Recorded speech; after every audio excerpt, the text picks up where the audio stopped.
வேண்டும் என்று நினைக்கிறோம்.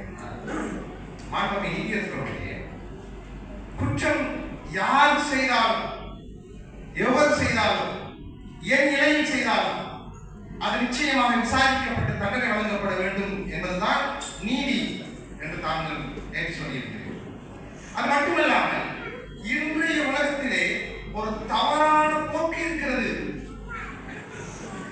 அதனை இந்த சமுதாயத்தின் சார்பாக எடுத்துச் சொல்ல வேண்டிய கடப்பாடு இருக்கிறது. இப்பொழுது எதிர்த்தரப்பு சட்டத்தரணியாக கருணாகரன் இருக்கிறார், முடித்துக் கொண்டிருக்கிறார். இந்த கருணாகரனை இந்த சிறப்பதிகார விழா முடிந்து செல்லுகின்ற பொழுது இந்த நீதிமன்றத்திலே என்னை அவமரியாதையாக பேசியதற்காக எதிர்த்தரப்பு வழக்கென்று மன்னிப்பு கேட்க வேண்டும். உங்கள் பேர் கருணாகரன் தானே?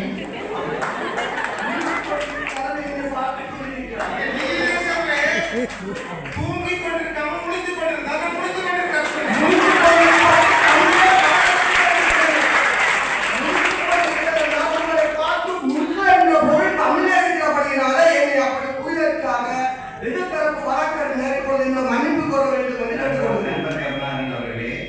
அவர் நீங்கள் விழித்துக் கொண்டிருப்பதைத்தான் தான் அப்படி சொன்னதாக சொல்லி இருக்கிறபடியால் இந்த மன்றம் அவருக்கு ஒரு மன்னிப்பு கொடுக்கிறது. நீங்கள் இருக்கிறீர்களாக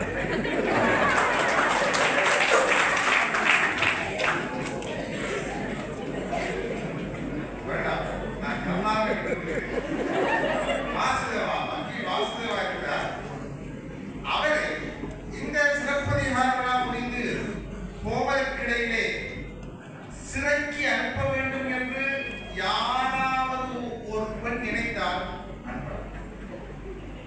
ஒரு பெண், ஒரு சிறுமி, ஒரு யுவதி, இல்லை ஒரு மூதாட்டி, யாராக இருந்தாலும் வாசுதேவா என்னை தவறாக திரும்பினார் என்று அப்போது விசாரிக்க மாட்டார்கள்.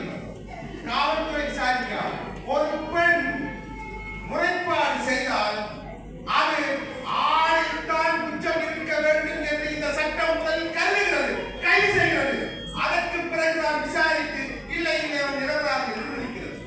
ஆகவே இந்த நீதிமன்ற நடைமுறையிலே பெண்ணுக்கு சார்பான ஒரு பக்கச்சார்பு இருக்கிறது என்ற நடைமுறையை முதலில் ஞாபகப்படுத்திக் கொண்டு இதனாலே பல பேர் பெண்கள் மீது கொண்ட பயத்தினால் திருமணம் செய்யாமல் இருக்கிறார்கள்.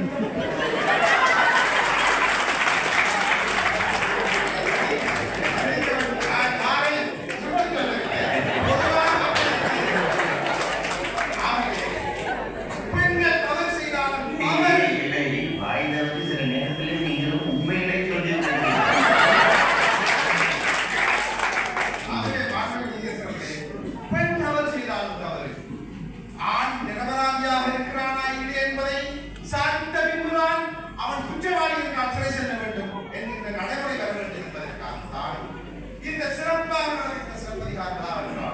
சிறப்பதிகார தலைவி 2 பேருமே தவறு செய்திருக்கிறார்கள். ஆகவே அவர்கள் மீது குற்றம் சாட்ட வந்திருக்கிறோம். கண்ணகி தவறு செய்திருக்கிறார். அவன் மீது மிகச் சுருக்கமாக இருந்து நான் இப்போது முன்னுரை மட்டும் சொல்கிறேன். மிகச் சுருக்கமாக 2 குற்றங்களை நாங்கள் முன்வைப்போம். ஒன்று, கோவலன் மாறான நடத்தை கொள்ள தொடங்கிய பொழுது அதை கண்டித்து திருத்தாமை. இரண்டாவது, தன் குடும்ப சிக்கலுக்காக கணவன் கொல்லப்பட்டான் என்பதற்காக அடியாகமாக ஊரை பதிவிட்டவை. அடுத்தது மாதவி மீது ஒரு குற்றம் சுமத்த இருக்கிறோம். மாதவி பிறனில் படைத்தது தவறு.